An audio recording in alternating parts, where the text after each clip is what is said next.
Welcome to Prince Student house.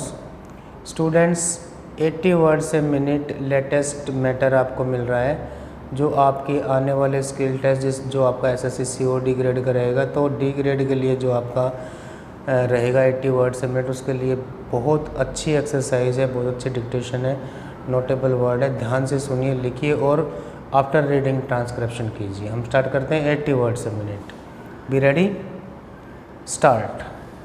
Sir, the House would recall that when I introduced the Constitution 64th Amendment Bill, I had said that government intended to bring forward in the monsoon session major legislation relating to the urban local bodies. We are now fulfilling that commitment. Already in common parlance, the bill I introduced in the last session is called the Panchayati Raj Bill, and this the Nagar Bill. Allow me, sir, to use these familiar names rather than the somewhat difficult official titles. The Nagarpalika Bill supplements the Panchayati Raj Bill. The theme of this bill is the same as that of the other constitutional sanction for maximum democracy and maximum devolution.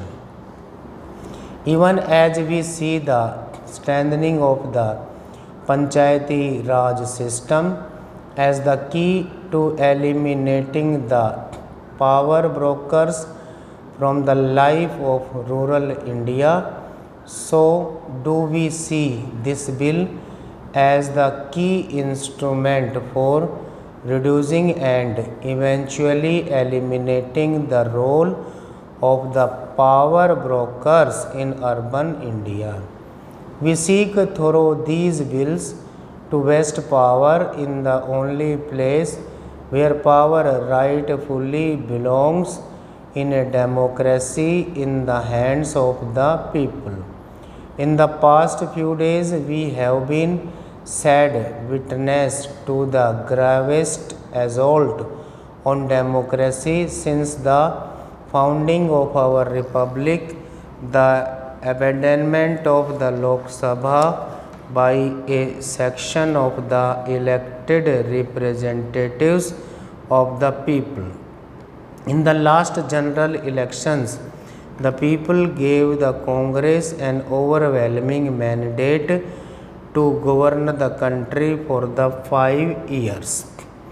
In the same elections, they returned a few opposition members to occupy the opposition benches for the same 5 years.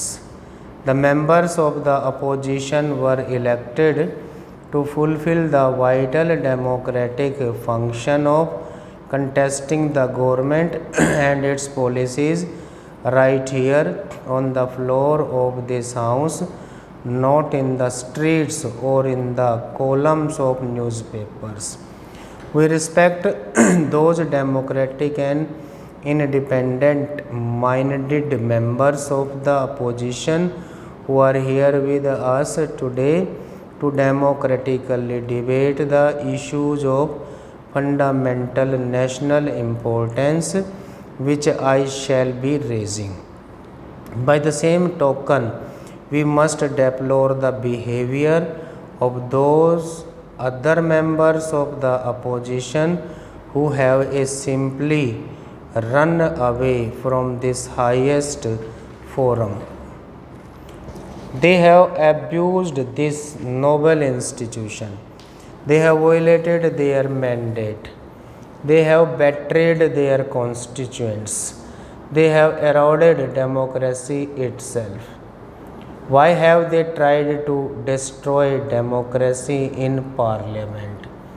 I have no doubt that it is primarily because they could not bear to see democracy prosper here. Next para. The people will, of course, consign to the dustbin of history those who have resigned the seats to which they were elected to the present Lok Sabha. Yet this only increases the responsibility of those of us who have remained in this house to strengthen the foundations of our democracy.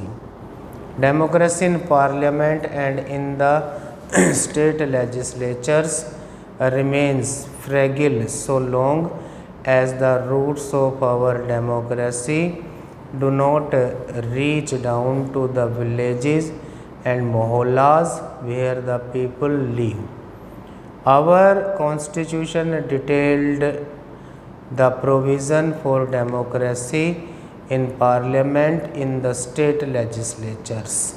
Therefore, democracy in these institutions has survived every vicissitudes and flourished. However, our constitution did not make democracy in local self-government a constitution obligation, and so democracy in the panchayats and nagarpalikas has withered at the roots.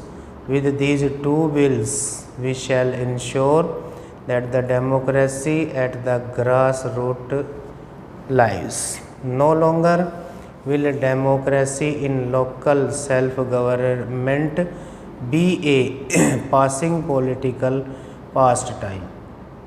Through these bills, democracy in local self-government becomes a solemn constitutional obligation, an obligation that can either be outcasted nor flouted for reasons of expediency or indifference. We wanted to come to this house only after consulting all the chief ministers. Tragically, but in keeping with their position to avoid democratic discussions, all but two of the non-Congress chief ministers stayed away from the discussions. Many of them refused to let the elected representatives of their parties participate in the Nagarpalika Sammelans, and I believe one of them has dismissed some of those who participated in those discussions. They denied permission to their municipal officers to attend the conference of municipal officers called by the Ministry of Urban Development. We have done our best. We have done all we can to involve them in a nationwide debate. They say there must be consensus before the constitution is amended, but refuse to come for a discussion. How can a consensus be forced without dialogue?